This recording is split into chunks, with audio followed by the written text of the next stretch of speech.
J'avais quelques annonces. Aujourd'hui, dimanche, le seul après l'Ascension. Demain de la Féerie. En France, Sainte-Clotilde, reine et veuve. Mardi, Saint-François Caracciolo, confesseur. Mercredi, Saint-Boniface, évêque et martyr. Jeudi, Saint-Norbert, évêque et confesseur. Vendredi de la Féerie. Et samedi, la vigile de la Pentecôte. Et dimanche prochain, la Pentecôte. Voilà, c'est une très grande fête. Et cette semaine est faite pour... on vient de préparer cette messe de la Pentecôte. Cette fête de la Pentecôte. La descente du Saint-Esprit dans âme, qui est déjà là, mais davantage. La vie doit croître, sinon elle est morte.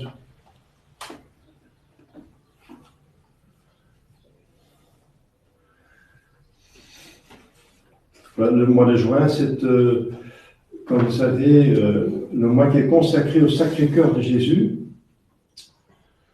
Donc il est recommandé de faire des exercices en son honneur, des litanies. Il y a une litanie spéciale très importante du Sacré-Cœur.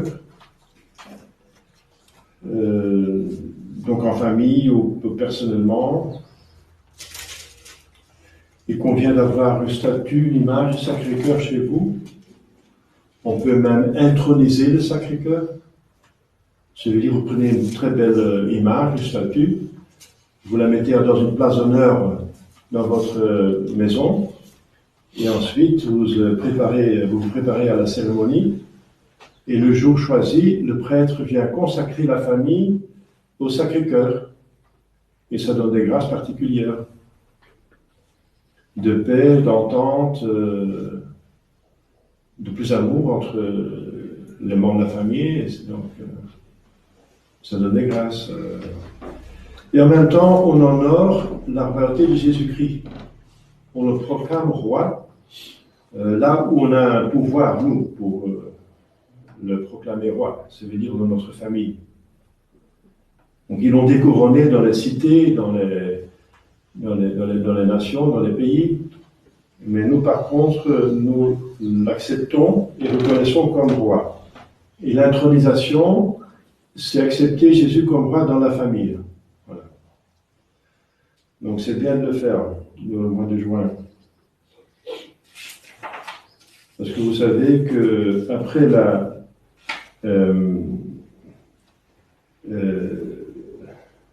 l'octave de la Pentecôte, il y a la fête de la Sainte Trinité, le dimanche après, ensuite, le jeudi après la Sainte Trinité, il y a la fête du Très Saint-Sacrement, et la semaine après, le vendredi, c'est la fête du Sacré-Cœur. Donc ce sera la fin de juin, le 28, la fête du Sacré-Cœur. Et ensuite, le 29, la fête de Saint-Pierre et Saint-Paul. Donc il y a un mois important quand même. Pentecôte, le Très Sacrement, le Sacré-Cœur, les apôtres. Et en même temps, c'est l'anniversaire de beaucoup d'ordinations. La plupart des ordinations sacerdotales, en tout cas, ont été faites le 29 juin, la fête de Saint-Pierre et Paul, entre autres de votre serviteur. Voilà. Et voilà, j'ai été ordonné en 95. Donc l'année prochaine, ce sera 25 ans. Voilà. J'ai presque 25 ans sacerdoce. Quoique j'ai une vocation tardive. Hein. Non, pas une vocation tardive. Une vocation tôt, à 20 ans j'étais appelé, mais une réalisation de ma vocation tardive, à cause de la crise. J'ai cherché 17 ans pour comprendre un petit peu la crise et chercher un séminaire convenable. Parce qu'il n'y a personne qui me montrait le chemin à l'époque. Je devais tout découvrir par moi-même. Maintenant, on peut tout trouver dans les livres, etc. Sur Internet, si vous faites attention, mais avec Internet, il faut faire attention, parce qu'il y a beaucoup de bêtises sur Internet. C'est pas parce que c'est sur Internet que c'est vrai. Hein, donc, il y a pas mal de gens qui m'ont quitté à cause d'Internet. Hein. Ils ont trouvé des choses sur Internet. Et ils se sont fait avoir. Voilà, donc préparons bien cette fête. Au nom du Père et du Fils et du Saint-Esprit, ainsi soit-il. Chers fidèles, actuellement, nous sommes entre l'Ascension et la Pentecôte, liturgiquement.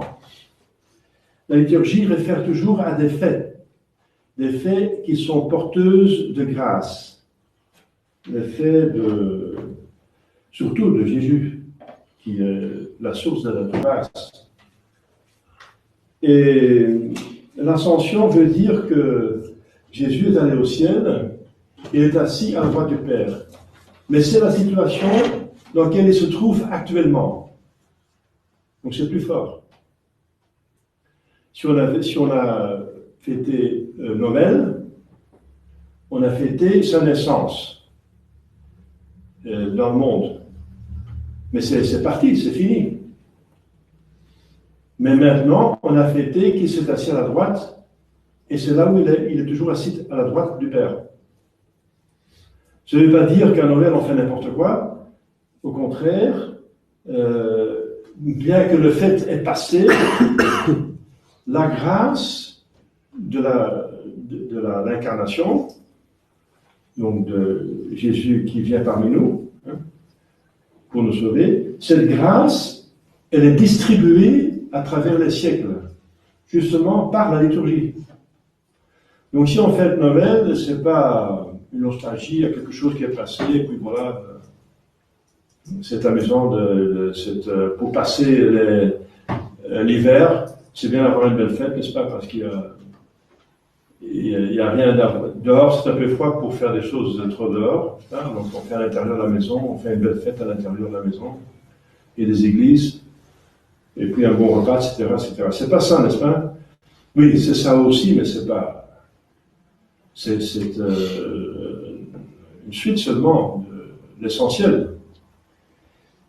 Eh bien, donc, bien que le fait soit de passé, de Noël et de la rédemption, hein, Jésus est mort, c'est fini, il est ressuscité, c'est fini, il est parti maintenant, donc ce sont des choses qui sont parties.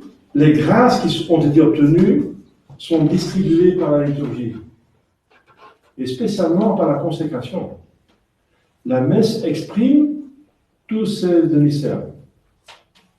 La première consécration exprime l'incarnation, parce qu'après, à la première consécration, celle du pain, Jésus est parmi nous, vraiment, réellement. Quoi, sacramentellement, métaphysiquement, pas physiquement, directement, par concomitance, oui, mais pas directement, mais directement, métaphysiquement, son essence est là, sa substance de son corps. Donc il est là. Mais il est là, donc comme il est né parmi nous. C'est à la deuxième consécration qu'est signifiée sa mort sanglante. Donc le vin devient le sang, la substance en tout cas. Et alors est signifié que le corps est séparé, le sang est séparé du corps, donc la mort violente, avec toutes les paroles et les signes qui accompagnent et qui expriment la mort violente, la passion de Jésus-Christ sur la croix, la crucifixion. Et à ce moment-là, donc la première consécration donne la grâce de l'incarnation, c'est évident, et la deuxième donne la grâce signifie plutôt la grâce, et donne la grâce aussi, bien sûr, de la passion de Jésus-Christ. Et ensuite, le prêtre qui divise l'hostie et laisse tomber une petite parcelle dans le calice après la consécration, à la fin du canon, ça signifie la résurrection. Donc le corps qui se lie de nouveau avec son sang avec son corps, donc son âme. Et ensuite, donc, la liturgie exprime tous les mystères. Et la liturgie, justement, spécifiquement les sacrements, réalise ce qu'elle signifie. Ce qu'il signifie. Donc, et signifier l'incarnation et la passion, la rédemption, donc elle est réalisée, ça veut dire rendue réelle, ici et maintenant, ça veut dire sa suite, ses fruits. Ses fruits. Jésus, quand il est né, il avait en tête de venir pour tous les hommes, pas seulement pour les bergers et pour les rois, mais pour tout le monde, de bonne volonté, en tout cas. Donc, de tous les lieux, de tous les siècles, tous les âges. Donc, il avait en vue, dans sa divinité, il voit plus tout, et même dans son humanité était unie à sa divinité, il avait la vision béatifique. Donc, en Dieu, il voyait tout, en tant qu'homme même. Donc, il nous a connus. Et c'est pour nous qu'il est né. Pour nous. La même chose sur la croix. C'est pour nous qu'il est mort, pour nous, maintenant, ici, et maintenant. Il savait que cette messe allait arriver. Et avec une consécration qui va donner la grâce. Donc, il a déjà donné la grâce. C'était expressément dans le jardin d'Olivier qu'il a tout vu. Il a aussi vu tous les péchés. Ça lui a fait souffrir. La sueur de sang et de transpiration avec le sang, mêlée avec le sang. C'était à cause de tous les péchés qu'il voyait. Et aussi de ses souffrances en détail qu'il allait subir. Donc il a vu tous les péchés pour qu'il allait payer, mais aussi toutes les grâces qu'il allait obtenir et les saints qu'il allait faire. Et c'est pour les saints qu'il a fait ça. La motivation de Dieu, c'est le ciel. C'est pour le ciel qu'il a tout fait en dehors de lui. Le ciel. Et c'est pour le ciel qu'il a continué, malgré ceux qui allaient refuser, qui allaient se damner, malgré les grâces qu'ils ont reçues. C'est pour ceux qui vont au ciel qu'il a continué. Eh bien, il a prévu ça, il a voulu donner des grâces à ce moment-là. Eh bien, quand est-ce que nous on reçoit les grâces? Eh bien, au moment de la liturgie. La liturgie nous distribue les grâces que Jésus a voulu donner à ce moment-là. Et c'est pour ça que le Concile de Trente dit que la messe et le calvaire, c'est un et le même sacrifice. Ah oui, ça fait un tout. Jésus sur la croix, il n'est pas mort seulement pour la Sainte Vierge, hein, bien sûr pour la Sainte Vierge, mais pour tout le monde, tout homme de bonne volonté, même dans l'avenir. Et c'est pour ça qu'il a institué les sacrements et organisé l'Église. Donc c'est tellement, la consécration, c'est vraiment prévu par Jésus, et en plus, pas seulement sur la croix, mais dans le ciel, il administre. Donc la messe est vraiment un sacrifice de la croix. C'est un rameau, disons, c'est une branche. C'est une branche avec un fruit qui nous advient maintenant. Voilà. On cueille les fruits de la rédemption, ici. La grâce. Donc, la réalité, ce qui est spécifique, ce qui est très spécifique maintenant pour ce temps liturgique, c'est que Jésus est vraiment maintenant, en plus pas seulement le fruit de l'ascension, mais c'est une réalité aussi actuelle. Elle est actuelle. La naissance n'est plus actuelle, c'est passé. C'est un fait passé. Mais qu'il est assis à la droite du Père, c'est un fait actuel. Où est Jésus? Il a ressuscité, il a même son corps, donc il a son cœur par la résurrection, donc il a âme et corps et Dieu, on met tout en même temps. Où est Jésus?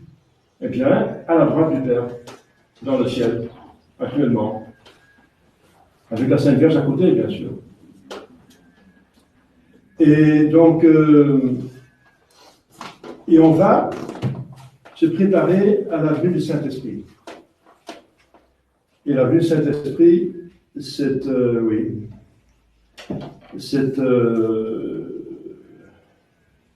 encore, la venue est passée aussi, il est venu, mais il vient toujours davantage. Donc cette venue du Saint-Esprit a commencé, disons, à la Pentecôte, mais elle a continué, elle continue. C'est encore un fait qui s'étend sur les siècles jusqu'à la fin des temps. Parce que notre Pentecôte, c'est la confirmation. Nous recevons la même grâce que les apôtres, en tout cas les grâces ordinaires de la Pentecôte à la confirmation. La même. La même. Sauf les grâces extraordinaires et les grâces particulières qui dépendent de votre mission. Pierre a eu une grâce spéciale pour être pape, et les autres ont eu des grâces spéciales pour être évêques, pour être... voilà. La différence entre Pierre et les apôtres, c'est la différence entre le pape et les évêques. Donc chacun a sa grâce à lui. Nous avons la grâce de faire ce que nous devons faire dans l'Église, notre tâche. Tout le monde a une tâche dans l'Église. Éduquer les enfants, avoir des enfants, et même, il y a plusieurs situations, tâches dans l'Église. Tout le monde a sa tâche, tout le monde a une mission, tout le monde peut gagner le ciel, tout le monde peut aller au ciel, et ça se mérite avec la grâce. Voilà, c'est bien situé les mystères dans lesquels on se trouve. Donc, c'est pas d'imaginer, c'est très très réel. La liturgie utilise des symboles, même le langage, c'est un symbole, et même le symbole par excellence, le symbolisme par excellence, mais aussi tout. L'Église utilise tout le statut, tout objet liturgique a une signification. Mais la signification, c'est toujours quelque chose qui appartient à la rédemption, le spirituel. Et justement parce que l'esprit n'est pas visible, que la liturgie montre visiblement, audiblement, sensiblement ce qui se passe, autant que c'est possible, ce qui se passe dans l'esprit. Mais c'est réel, hein? C'est très réel, c'est pas comme dans les autres religions du n'importe quoi. Ils ont aussi toute une liturgie, machin, mais ça signifie rien derrière. Les dieux des gentils sont des démons, de Psaume 95, 95. Donc il faut bien se préparer à cette venue du Saint-Esprit, qui est venue en nous par le baptême, qui s'est développée par la confirmation, mais qui se développe de plus en plus. Parce que la vie, comme je viens de dire, elle va croître. Comme vous voyez dans votre jardin, la plante qui ne croît pas, elle est morte. Voilà. Donc il faut croître. Donc le Saint-Esprit, quand il vient, c'est réel. C'est pour augmenter la compréhension de Dieu et l'amour de Dieu. Les 7 dons du Saint-Esprit vont dans ce sens. Les 4 premiers dons du Saint-Esprit sont pour l'intelligence, pour qu'elle puisse se mouvoir dans le surnaturel, la sagesse, l'intelligence, la science et le conseil. Et les 4 derniers, parce que au milieu, celui du milieu est en même temps pour l'intelligence et pour la volonté, donc je dis les 4 premiers, les 4 derniers, parce que le milieu, il est la charnière, celui du milieu. Il n'y en a que 7, mais je parle de 4 et 4 à cause de ça. Les 4 derniers sont plutôt pour la volonté. Voilà. Donc la crainte de Dieu, la piété et la force. Avec le conseil aussi. Le conseil est à cheval sur les deux. Pourquoi? Parce qu'il nous fait savoir ce qu'il faut faire ici et maintenant. Savoir faire. Voilà. C'est le deux. Alors, le Saint-Esprit, il nous donne, augmente en nous ce que a déjà donné l'état de grâce, les vertus infuses, n'est-ce pas? Infuses, et va augmenter, stimuler tout cet appareil surnaturel. On en parlera une autre fois, n'est-ce pas? Que fait ce don spécifique du Saint-Esprit? Donc il faut bien se préparer à la venue du Saint-Esprit Bien sûr, en fuyant le péché. Le péché rend notre âme désagréable et odieuse à Dieu. Dieu aime ceux qui souffrent, qui sont tentés, qui sont en proie à l'affliction. Mais comment aimerait-il ceux qui l'outragent et l'offensant en l'offensant volontairement? Dieu aime ceux qui souffrent pour lui, bien sûr, pour mériter leur ciel.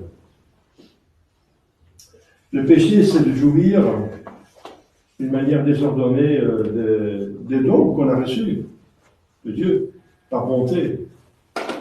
Donc, au lieu d'être reconnaissant, on va en abuser des dons même de Dieu. Donc, c'est une double lunette d'or. C'est pas seulement faire quelque chose de mal, mais faire quelque chose de mal avec une bonté de Dieu. Quelque chose qui est fait pour le bien. Fuyons donc l'esprit du monde. L'esprit du monde, c'est la mentalité des gens qui s'adonnent au péché, qui s'en fichent du bon Dieu, qui s'en fichent de leur âme, de leur destinée, du ciel.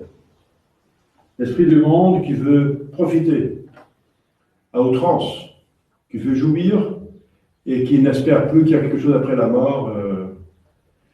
Et ceux qui savent qu'il y a quelque chose après la mort, ils s'imaginent que dans l'enfer, ça va être amusant. Alors, ils vont se tromper parce que l'enfer, c'est un lieu de punition. Et quand Dieu organise quelque chose, c'est bien fait. Hein. C'est juste. C'est le diable qui met dans leur tête que l'enfer...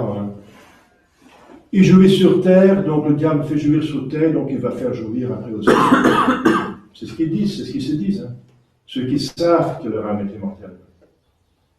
Eh bien, ils se trompent lourdement. Quand il y a des gens qui sont revenus de l'enfer, qui sont apparus, c'était pas pour ça, c'était effrayant. Fuyons les attaches donc, trop humaines et trop sensuelles, qui sont des occasions de péché.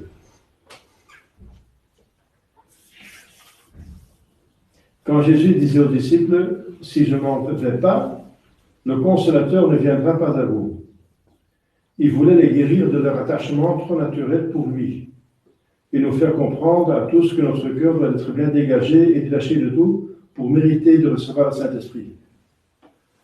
Donc si déjà un amour trop humain pour Jésus est un empêchement pour que l'Esprit Saint vienne en vous totalement, qu'est-ce qu'il faut dire des attaches graves? L'amour soumet toujours celui qui aime un petit peu à celui qui est aimé. Eh bien, si on aime des créatures, on se met en dessous des créatures. Et aucune créature est digne de soumettre notre âme, qui est l'image de Dieu, qui par l'état de grâce participe à sa divinité. Vous vous rendez compte? Que ça, on va se mettre à n'importe quoi. C'est comme mettre du goudron sur des chefs-d'œuvre de grands maîtres. Voilà, donc il faut attirer l'Esprit Saint par nos bonnes dispositions. Donc, comme les apôtres, avant la venue de l'Esprit Saint, étaient ensemble dans le cénacle, en retraite. Retraite, ça veut dire on se retire du monde pour s'adonner à la prière, la mortification, au jeûne, l'abstinence, l'étude, méditation, plonger son âme en Dieu. Plonger son âme en Dieu. Ce qui est un bonheur sur terre. Hein. Demandez à des religieux qui ont vraiment la vocation, qui sont réussis, s'ils sont heureux dans leur couvent, avec leurs règles quand même assez assidus, s'ils suivent une bonne règle ancienne, c'est dur. Mais ils sont heureux et on voit dans leurs yeux qu'ils sont heureux. Ils sont heureux. Hein. C'est qu'il y a autre chose. Ils s'abstiennent des créatures, mais autre chose s'installe. C'est des jouissances divines, des consolations divines. La retraite, on se retire du monde pour être avec le bon Dieu, et le bon Dieu va trouver du vide pour le remplir.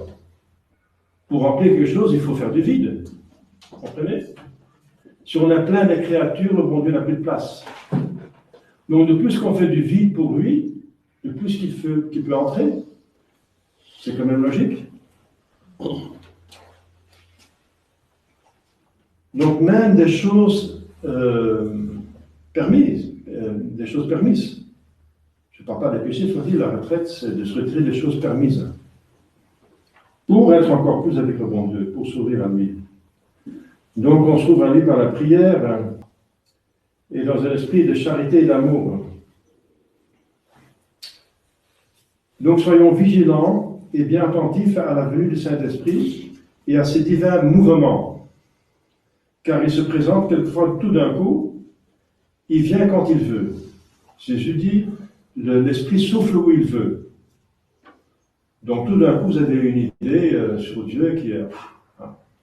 Tout d'un coup, vous avez une consolation qui vous rend plus vers Dieu, un élan, plus de foi, un amour de Dieu, une envie pour le servir.